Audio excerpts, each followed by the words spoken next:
ಸ್ವಾಮಿಗಳು ನಾನು ರೇಪ್ ಮಾಡೇ ಇಲ್ಲ ಅಂತ ಹೇಳ್ಕೊಳ್ತಿದ್ದಾರೆ. ಒಂದರ ಮೇಲೊಂದು ವೈದ್ಯಕೀಯ ದಾಖಲೆಗಳನ್ನ ನೀಡ್ತಿದ್ದಾರೆ.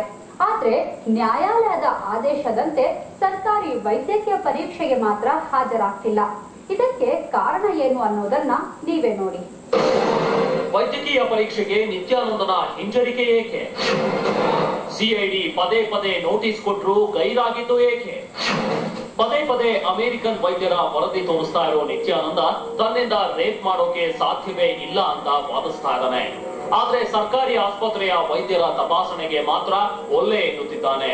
ಪ್ರಕರಣಕ್ಕೆ ಸಂಬಂಧಿಸಿದಂತೆ ವೈದ್ಯಕೀಯ ಪರೀಕ್ಷೆಗೆ ಹಾಜರಾಗುವಂತೆ ನಿತ್ಯಾನಂದನಿಗೆ ಸಿಐಡಿ ಪೊಲೀಸರು ನೋಟಿಸ್ ನೀಡಿದ್ರು ಆತ ಹಾಜರಾಗಿಲ್ಲ. ಹೀಗಾಗಿ ನಿತ್ಯಾನಂದ ಸ್ವಾಮಿಯನ್ನ ಬಲವಂತವಾಗಿ ಆದ್ರೂ ವೈದ್ಯಕೀಯ ಪರೀಕ್ಷೆಗೆ ಒಳಪಡಿಸಲು ಸಿಐಡಿ ಪೊಲೀಸರು ಅನುಮತಿ ಕೋರಿ ರಾಮನಗರದ ಕೋರ್ಟಿಗೆ ಅರ್ಜಿ ಸಲ್ಲಿಸಿದ್ರು. ಆಗ ವಿಚಾರಣೆ ನಡೆಸಿದ ರಾಮನಗರದ ನ್ಯಾಯಾಲಯ 2012ರ ಜುಲೈ 18ರಂದೇ ನಿತ್ಯಾನಂದನ ವೈದ್ಯಕೀಯ ತಪಾಸಣೆಗೆ ಆದೇಶ ನೀಡಿತ್ತು. ಆದ್ರೆ ನಿತ್ಯಾನಂದ ಕೋರ್ಟ್ ಆದೇಶವನ್ನ ಪ್ರಶ್ನಿಸಿ ಹೈಕೋರ್ಟ್ನಲ್ಲಿ ಅರ್ಜಿ ಸಲ್ಲಿಸಿದ. ವೈದ್ಯಕೀಯ ಪರೀಕ್ಷೆಗೆ ತಡೆ ನೀಡುವಂತೆ ಮನವಿ ಮಾಡಿದ. ನಿಜಕ್ಕೂ ನಿತ್ಯಾನಂದ ಲೈಂಗಿಕ ಅಸಮರ್ಥನೆ ಆಗಿದ್ದಿದ್ರೆ ಸರ್ಕಾರಿ ವೈದ್ಯರ ತಪಾಸಣೆಗೆ ಹಾಜರಾಗಬೇಕಿತ್ತು. ಹೈಕೋರ್ಟ್ನಲ್ಲೂ ಇದೇ ಪ್ರಶ್ನೆ ಮೂಡಿತ್ತು. ಆಗ ನಿತ್ಯಾನಂದ ಪರ ಹಿರಿಯ ವಕೀಲ ಸಿವಿ ನಾಗೇಶ್ ಉತ್ತರಿಸಿದ್ದು ಹೀಗೆ: ಅತ್ಯಾಚಾರ ನಡೆದ 6 ವರ್ಷಗಳ ನಂತರ ವೈದ್ಯಕೀಯ ಪರೀಕ್ಷೆ ಮಾಡುವ ಉದ್ದೇಶವೇನು? ಅತ್ಯಾಚಾರದಂತಹ ಘಟನೆ ನಡೆದ ಕೂಡಲೇ ಅತ್ಯಾಚಾರಕ್ಕೊಳಗಾದವರ ವೈದ್ಯಕೀಯ ಪರೀಕ್ಷೆ ನಡೆಸಬೇಕು. ಅತ್ಯಾಚಾರದ ಆರೋಪ ಮಾಡ್ತಾ ಇರೋ ಮಹಿಳೆಯನ್ನ ಈವರೆಗೂ ವೈದ್ಯಕೀಯ ಪರೀಕ್ಷೆಗೆ ಗುರಿಪಡಿಸಲಾಗಿಲ್ಲ.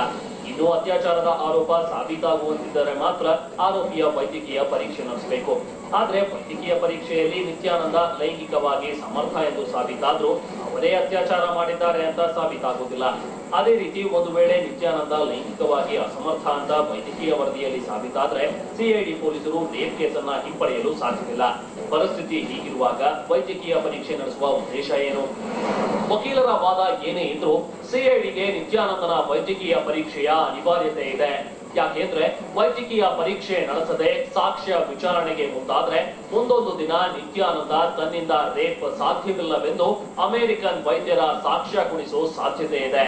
ಇನ್ನು ನಿತ್ಯಾನಂದನ ಬಳಿಯಿಂದ ನಾನ್ ಡಿಸ್ಕ್ಲೋಸರ್ ಅಗ್ರಿಮೆಂಟ್ಗಳ ಪ್ರತಿಯನ್ನ ಸಿಐಡಿ ಪೊಲೀಸರು ವಶಪಡಿಸಿಕೊಂಡಿದ್ದಾರೆ. ನಿತ್ಯಾನಂದ ಲೈಂಗಿಕ ಅಸಮರ್ಥನೆಂದು ಸಾಬೀತಾದ್ರೆ ಈ ಗುಪ್ತ ಒಪ್ಪಂದಗಳ ಉದ್ದೇಶವು ಪ್ರಶ್ನಾರ್ಹವಾಗಲಿದೆ. ಆಗ ಇಡೀ ಕೇಸಿನ ಬುನಾದಿಗೆ ಕೊಡಲಿ ಪೆಟ್ಟು ಬೀಳಬಹುದು. ಹೀಗಾಗಿ ಈಗಲೇ ವೈದ್ಯಕೀಯ ಪರೀಕ್ಷೆ ನಡೆಸಲು ಸಿಐಡಿ ಪೊಲೀಸರು ಮುಂದಾಗಿದ್ದಾರೆ. ಕಳೆದ 10 ತಿಂಗಳಿನಿಂದ ವೈದ್ಯಕೀಯ ಪರೀಕ್ಷೆಗೆ ಹೈಕೋರ್ಟ್ ಮಧ್ಯಂತರ ತಡೆಯಾಜ್ಞೆ ನೀಡಿದೆ. ಸದ್ಯದಲ್ಲೇ ಈ ಪ್ರಕರಣದ ವಿಚಾರಣೆ ಪೂರ್ಣಗೊಳ್ಳುವ ಸಾಧ್ಯತೆ ಇದೆ. ಇಲ್ಲಿ ಇನ್ನೂ ಒಂದು ಅಂಶ ಗಮನಿಸಬೇಕು. ನಿತ್ಯಾನಂದ ಈಗ ಪರೀಕ್ಷೆ ಮಾಡಿಸಿಕೊಂಡು ಲೈಂಗಿಕ ಅಸಮರ್ಥನೆಂದು ಸಾಬೀತಾದ್ರೂ ಆರೋಪ ಇರೋದು 2005ರಿಂದ 2006ರವರೆಗೆ ಸುಮಾರು 40 ಬಾರಿ ಅತ್ಯಾಚಾರ ಮಾಡಿದ ಅನ್ನೋದು. ಈಗ ಮಾಡೋ ಪರೀಕ್ಷೆಯಿಂದ 6 ವರ್ಷಗಳ ಹಿಂದಿನ ದೈಹಿಕ ಸ್ಥಿತಿ ಪತ್ತೆ ಹಚ್ಚೋಕೆ ಸಾಧ್ಯನಾ ಅನ್ನೋ ಪ್ರಶ್ನೆಯೂ ಇದೆ. ಯೋಗದ ಶಕ್ತಿಯಿಂದ ಅಥವಾ ವೈದ್ಯಕೀಯ ಚಿಕಿತ್ಸೆಗಳಿಂದ ವ್ಯಕ್ತಿಗಳು ಲೈಂಗಿಕ ಅಸಮರ್ಥತೆಯನ್ನ ತಾವಾಗಿಯೇ ಹೊಂದಬಹುದೇ ಎಂಬ ಬಗ್ಗೆಯೂ ತನಿಖೆ ನಡೆಸಬೇಕಾದ ಅಗತ್ಯವಿದೆ. ಹೀಗಾಗಿ ನಿತ್ಯಾನಂದ ಏನೇ ವಾದ ಮಾಡಿದ್ರೂ ಆತ ಅಂದುಕೊಂಡಷ್ಟು ಸುಲಭವಾಗಿ ಆರೋಪಗಳಿಂದ ಪಾರಾಗೋದು ಸಾಧ್ಯವಿಲ್ಲ. ಇನ್ನು ನಿತ್ಯಾನಂದ ಸ್ವಾಮಿ ವಿರುದ್ಧ ಅಸ್ವಾಭಾವಿಕ ಲೈಂಗಿಕ ಕ್ರಿಯೆ ನಡೆಸಿದ ಆರೋಪವೂ ಇದೆ. ನಿತ್ಯಾನಂದ ಆಶ್ರಮದ ಭಕ್ತನಾಗಿದ್ದು ಈಗ ಅಮೆರಿಕಾದಲ್ಲಿ ನೆಲೆಸಿರೋ ವಿಮಲಾನಂದನ ವಿಚಾರದಲ್ಲಿ ನಿತ್ಯಾನಂದನ ಡಿಫೆನ್ಸ್ ಏನು ಅನ್ನೋದು ಇನ್ನೂ ತಿಳಿದಿಲ್ಲ. ಅದೇ ರೀತಿ ನಿತ್ಯಾನಂದನ ವಿರುದ್ಧ ಓರಲ್ ಸೆಕ್ಸ್ ಮಾಡಿದ ಆರೋಪವೂ ಇದೆ. ಇದರಿಂದ ನಿತ್ಯಾನಂದ ಹೇಗೆ ಬಚಾವಾಗ್ತಾನೆ ಅನ್ನೋ ಕುತೂಹಲವು ಹಾಗೆ ಉಳಿದಿದೆ. ಇವೆಲ್ಲದರ ನಡುವೆ ನಿತ್ಯಾನಂದ ಮಾಡ್ತಿರೋ ಈ ಪ್ರತಿಪಾದನೆಗಳಿಗೆ ಪ್ರತ್ಯುತ್ತರ ನೀಡಲು ಆತನ ವಿರುದ್ಧ ಸಮರ ಸಾರಿರೋ ಲೆನಿನ್ ಮತ್ತು ಮಿಸ್ ರಾವ್ ಕೂಡ ಪ್ರಯತ್ನ ನಡೆಸಿದ್ದಾರೆ. ಹೀಗಾಗಿ ನಿತ್ಯಾನಂದ ಅಂದುಕೊಂಡಷ್ಟು ಸುಲಭವಾಗಿ ಪ್ರಕರಣದಿಂದ ಪಾರಾಗುವುದು ಸಾಧ್ಯವಿಲ್ಲ. ಹಾಗೆಯೇ ಸಿಐಡಿ ಪೊಲೀಸರಿಗೂ ಸಾಕ್ಷ್ಯಾಧಾರ ಸಹಿತ ಕೇಸು ಸಾಬೀತುಪಡಿಸಲು ಹರಸಾಹಸ ಮಾಡಬೇಕಾದ ಅನಿವಾರ್ಯತೆ ಇದೆ. ಹೀಗಾಗಿ ಅಂತಿಮವಾಗಿ ಕೋರ್ಟ್ ಮುಂದೆ ನಿತ್ಯಾನಂದನ ಕೇಸು ಏನಾಗಲಿದೆ ಅನ್ನೋದಕ್ಕೆ ಕಾಲವೇ ಉತ್ತರ ನೀಡಲಿದೆ.